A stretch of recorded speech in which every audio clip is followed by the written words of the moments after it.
Hai adik-adik semuanya, Assalamualaikum. Pada kesempatan kali ini aku akan membahas tentang senyawa ester. Penasaran? Simak baik-baik ya, jangan di skip loh, nanti nggak paham ya. Yang akan kita bahas pada video kali ini, yang pertama khusus tentang senyawa ester, kemudian yang kedua khusus tentang tata nama ester. Simak yuk.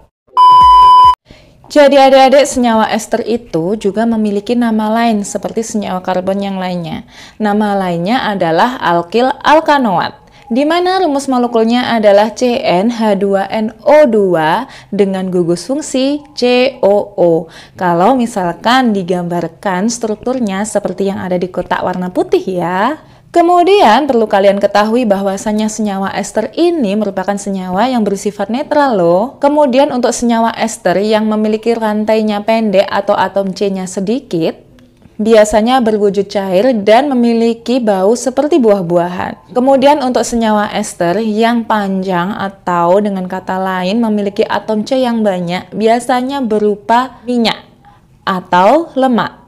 Kemudian adik-adik, senyawa ester ini memiliki titik didih dan titik beku yang lebih rendah daripada titik didih dan titik beku dari asam karboksilat asalnya. Oke, tentang senyawa ester cukup di sini dulu ya. Kita lanjut ke pembahasan berikutnya yuk. Yang pertama kita akan membahas tentang penamaan ester dengan cara ayupak ya.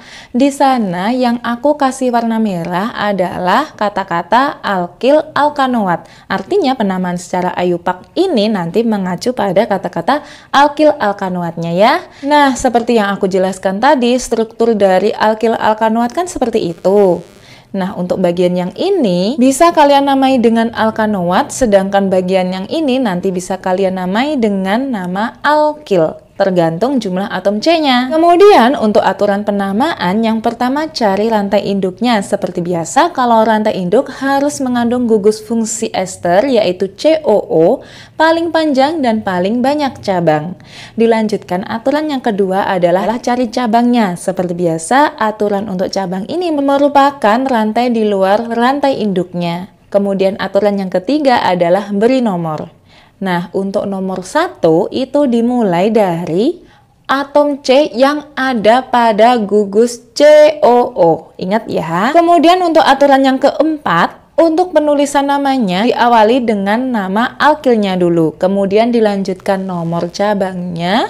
Lanjut dengan nama cabangnya, di mana nama cabang seperti biasa harus urut abjad. Kemudian disusul dengan nama rantai induknya. Seperti tadi yang sudah aku bilang, kita mengacu pada kata-kata alkil alkanoat kan, maka rantai induk ini harus diakhiri dengan oat. Kemudian adik-adik seperti biasa aku ingatkan untuk penulisan namanya, kalau misalkan huruf ketemu huruf jangan dikasih spasi. Kalau angka ketemu angka kasih tanda koma, kalau huruf ketemu angka kasih tanda strip ya.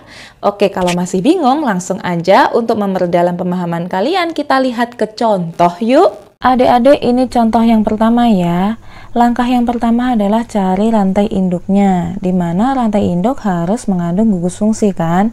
Berarti yang ini merupakan rantai induknya, sedangkan yang ini adalah alkilnya. Karena jumlah C-nya cuma 1, maka dikatakan sebagai metil.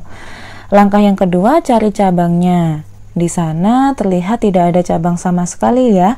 Berarti kita bisa lanjut ke langkah yang ketiga, yaitu beri nomor. Nah, karena di sana tidak ada cabang, berarti tidak perlu dikasih nomor juga tidak apa-apa. Selanjutnya beri nama.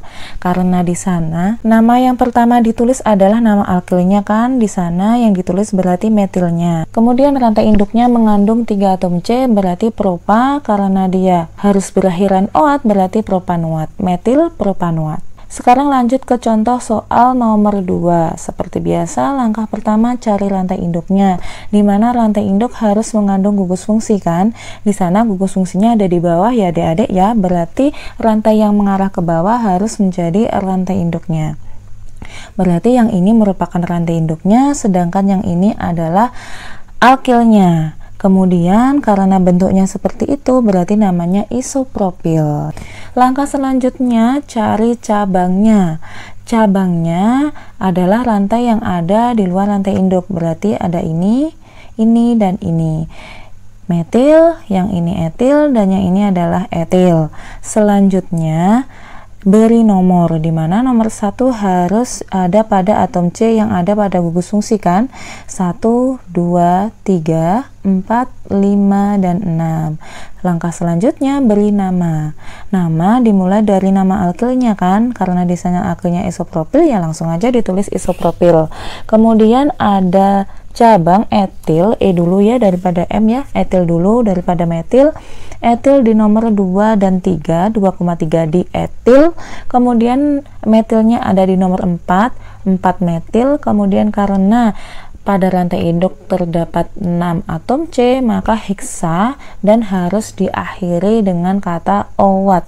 Maka nama dari senyawa ini adalah isopropil 2,3 di etil 4 metil heksanoat. Cukup mudah ya adik-adik ya. Nah, adik-adik, sekarang kita menginjak ke tata nama trivial, di mana di sana yang aku kasih warna merah adalah kata-kata ester. Jadi kalau mau menamai secara trivial, kita mengacu pada kata-kata ester ya. Untuk penamaannya, aku menemukan 2 cara. Yang pertama adalah dengan menyebutkan nama-nama alkil-alkilnya, yang mana ditulis sesuai urutan abjad, dan diakhiri dengan kata-kata ester. Kemudian cara yang kedua adalah hampir sama dengan cara menamai secara ayupak ya. Yang membedakan adalah gugus alkanoatnya mengikuti nama trivial dari asam karboksilat. Nah, tidak usah khawatir. Ini nih aku sertakan tabel nama-nama trivial asam karboksilat. Kalian perhatikan deh. Di sana ada contoh trivial asam karboksilat dan penamaan trivial ester. Perhatikan ya. Nah, bisa kalian catat, lebih baik lagi kalau kalian hafalkan loh. Nah, kalau misalkan kalian bingung, langsung aja kita ke contoh yuk. Berikut adalah contoh untuk yang nama trivialnya ya adik-adik ya. Kalau dinamai dengan penamaan yang pertama, maka kita lihat alkilnya. Di sini namanya etil dan yang di sini namanya metil. Maka bisa dikatakan etil metil ester. Untuk alkilnya sesuai abjad ya adik-adik ya. Kemudian jika menggunakan penamaan trivial langkah yang kedua, maka kita lihat ini merupakan alkilnya. Kemudian yang ini merupakan rantai induknya kan. Yang ini namanya propionat dan yang ini namanya metil. Maka dinamakan metil propionat. Kayak gitu ya adik-adik ya. Alhamdulillah adik-adik, pembahasan tentang senyawa ester cukup sampai di sini dulu ya. Semoga ilmu kali ini bermanfaat untuk kalian. Akhir kata, wassalamualaikum warahmatullahi wabarakatuh. Tunggu next videonya ya. Dadah!